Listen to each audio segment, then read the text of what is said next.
MTV, and welcome to my crib. Hey everyone, so this is my first YouTube video. If you couldn't tell, I'm a little bit awkward and unfamiliar with videotaping myself, but well, I'll get used to it. It'll be fine, everything's fine. So what I really want this first video to be about is just how to kind of get your life together, I guess. My life is by no means together. I mean, at some points it is, but overall I'm a mess. So even if I can get some things in my life together, that's a pretty big deal. So I thought it would be for other people as well. Also, a little explanation as to my setup right now. This is my desk. Yeah, it's a mess. Well, I mean, I cleaned it off, but all of this around me is my stuff behind me, and it looks like a mess because I have a lot of stuff, and I try and keep it to look nice, but that doesn't always happen. So sorry about all the craziness behind me. This was the best place to film this, and I know the lighting's really bad, but we're gonna just go with it. So the first thing you should do if you want to sort of get yourself in line is to get a planner. I use planners every single day. I love them so much. I have a regular planner, I have a bullet journal, I have a desk calendar back there, and I have my schedule written out on my wall so that I know, first of all, my classes, what I'm doing at what time, so I don't schedule anything for over that. My planner has all of my school-related activities, so exams, when homework is due, stuff like that. My bullet journal just keeps up to track with anything I find interesting that I remember to write down. And then my desk calendar deals with anything such as recitals because I'm a music major. My desk calendar basically has all of my meetings or appointments with professors or other students. It also has what clubs I'm in, what times they meet, the club that I started, what time it meets, and what time I'm meeting with the faculty advisors and other team members of the club. So having a different planner for each aspect of your life is awesome. And if you don't want to... So if you don't like stuff ready... For those of you who don't like writing stuff down, which I get is kind of a hassle, an easy thing to do is your Google Calendar. And that's easy because you can have it on your phone. Most of the time it'll link with a Google-related university email, like mine does with my school email. So I can keep up to date with all of my actual appointments back home. Anything personal like that, I keep in my Google Calendar for my personal email. And then anything for my school calendar, I can schedule in, like I said, exams, when homework's due, stuff like that, just to keep things a little bit more hands-free in the way of having to carry around a journal everywhere or having to worry about writing stuff down if you really aren't good at writing. The second thing that you really need to do, which is really hard for like older people to do, like my mom is really bad at this, sorry to call her out, but it's just the thing. Check your email constantly, like every day, and make sure you clean it out and organize it. You don't want to have 1,000+ emails just waiting. So what I do is any school-related information I send to have people send to my school email. Anything that I actually want to pay attention to, I have sent to my personal email.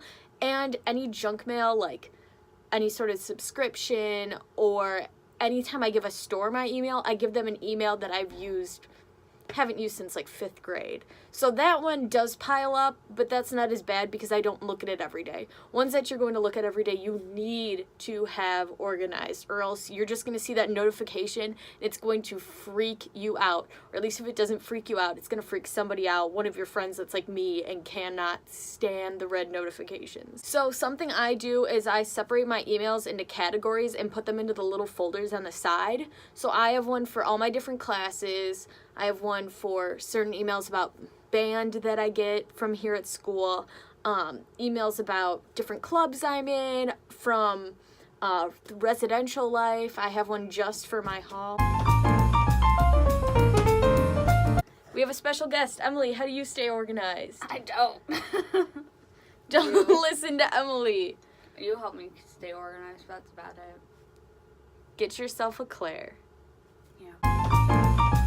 This is probably my favorite one and one of the easiest ones for me to do to stay organized. Schedule yourself some me time. So this doesn't need to be like, oh, go to the spa, oh, get my nails done, do stupid stuff like that. You don't have to do that. Basically you need to just get away from your work, get away from whatever's stressing you out. So if you're trying to do homework, you've been going for like 30 minutes, stop, take a break, go on your phone. If it's in the middle of the day, go take a nap. That's my favorite one, to just go into bed, take a nap for like 30 minutes, and then the hard part is getting out of bed, which I'm not the best at, but it'll help you just to be able to relax a little bit, get your mind off of things. One thing that I really like to do in my free time is I like to just go on YouTube and get sucked into the world of YouTube, because once you watch one video, you look at the recommended and you just go and go and go and go. Yeah, it's bad. But I do like doing that, and it does kind of distract me from everything else that's going on. And the last thing is, take time to clean out parts of your life that are just messy, any problem area. Mine is most likely my closet. I tend to just shove stuff back in, even if it's as simple as your backpack. Go through the bottom of your backpack and take out the gross wrappers or whatever other stuff you have in there and just clean it out. That's at least one part of your life, and I feel like if you get one little part of your life together, it'll make you feel 5 times more confident. Because I know me, I like to call my mom when I get certain things done and I feel accomplished and I feel like I'm being an adult, even though I'm not. And I will call her and just be like, hey mom, I cleaned out my closet today, I'm like really proud, it looks really nice. And then she'll ask me something along the lines of, wow, did you do your homework? And yeah, no, let's not talk about that. But anyways, doing something like that is going to help you so much. Even if it's a little drawer in your desk, like just organizing your pencils or something like that, that is so simple that'll make you feel like a real adult, because we all feel like adults have their stuff together. They most likely don't, but at least it seems like they do. And we are almost adults, most of us are, so why not make it seem like we have our lives together too?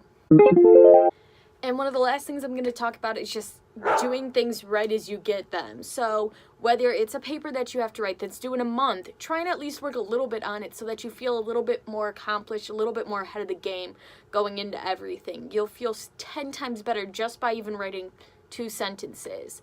Or if you have to write a resume, just compile a list of jobs you've had or traits that you like. It doesn't even need to be typed out. Just write it down somewhere and have it so that you know that you have at least started something. Starting is always the hardest part, so if you can at least start, you know that you're on the right track and you're going to feel a tiny, tiny bit more accomplished, and you're going to feel like you have your life together just a little bit more than everybody else. So I know this is probably the shortest and most awkward, uncomfortable video you've ever watched, but I'm just trying to give you guys some tips that I've figured out in my first semester of college, or just my life in general. Like I said, I'm still always a mess, but at least I'm working on it. You gotta start somewhere, so why not start here? If you like this, go ahead and like it. That sounds so gross saying, but I said it.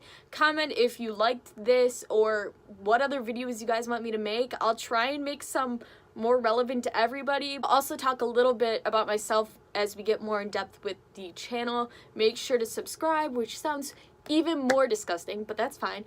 Make sure you subscribe because I will keep posting, hopefully weekly, as I navigate college and diabetes and being a teenager still. I'm still a teenager, I'm only 19, but just the trials and tribulations that come along with growing up when it's really hard to.